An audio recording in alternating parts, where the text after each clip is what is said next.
আসসালামু আলাইকুম বন্ধুরা, ঈদ মুবারক। সবাই কেমন আছো? ঈদের দ্বিতীয় দিন। আজকে একটু গরুর মাংস রান্না করব। ঈদের দিন রান্না করেছিলাম অনেক, কিন্তু শেয়ার করতে পারিনি। আজকে একটু রান্না করে নিব। 2-3 দিন যাবৎ ভিডিও দিতে পারতেছি না, ব্যস্ততার কারণে। এই তো রান্নাটা দেখতে থাকুন, কীভাবে আমি রান্না করি।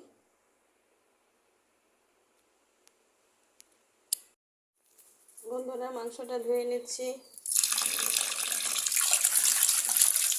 টুকরা করে এখন ধুয়ে নিচ্ছি, তারপরে রান্না বসিয়ে দিব। বন্ধুরা, গরুর মাংস রান্না হচ্ছে, তৃতীয় দিনের রান্না। তারপর খিচুড়ি রান্না হবে। এবারের গরুতে চর্বি কম হয়েছে।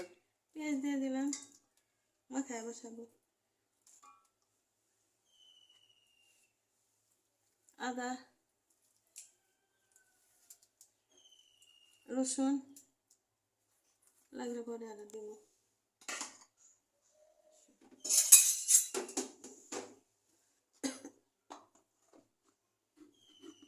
হলুদ, মরিচ,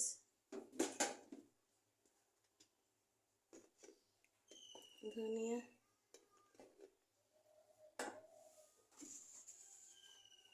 লবণ,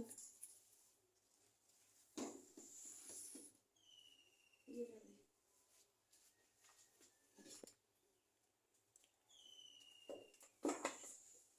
ওইটা গরম মশলা, হালকা গরম মশলা দিয়ে দিই, পরে দিব আবার।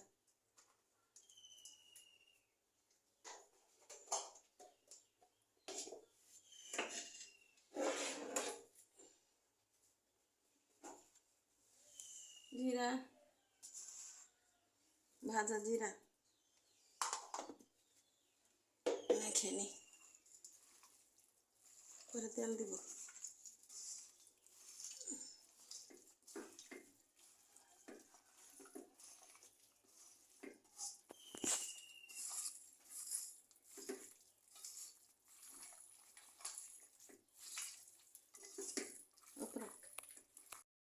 এখন বন্ধুরা তেল দেওয়া হয়েছে। কি দিতেছে এমনি কে?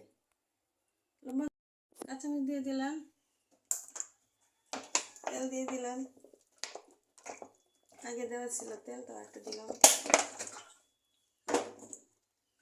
একটু মাখিয়ে নেই। এখন হাত ধোয়া পানি দিয়ে কষতে দিব। পানিটা দিয়ে দিলাম, কষুক। এখন চুলা জ্বালিয়ে ঢেকে দিব। বন্ধুরা দেখুন, আস্তে আস্তে এইভাবে কষতে থাকবো। গরু মাংসর ফ্লেভারটা দারুণ।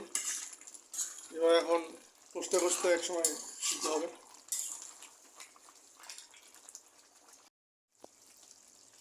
এটাকে বলে বরকত। অন্য মাংস সাধারণত সিদ্ধ হতে চায় না, এই কুরবানির মাংস খুব দ্রুত সিদ্ধ হয়ে যায়। পানি হালকা একটু জল দিয়ে দিই। এখানে 2 টুকরো নিয়ে আমি চালের রুটিতে খেলাম, অনেক টেস্ট হয়েছে, প্রবার সিদ্ধ হয়েছে। এখন পানি দেওয়া যতটুকু লাগে, পানিটা শুকাইতে ততটুকু তরকারি হয়ে যাবে।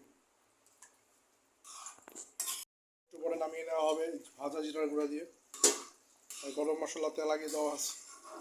সবাই আমাদের চ্যানেল সাবস্ক্রাইব করবেন, লাইক কমেন্ট শেয়ার করবেন।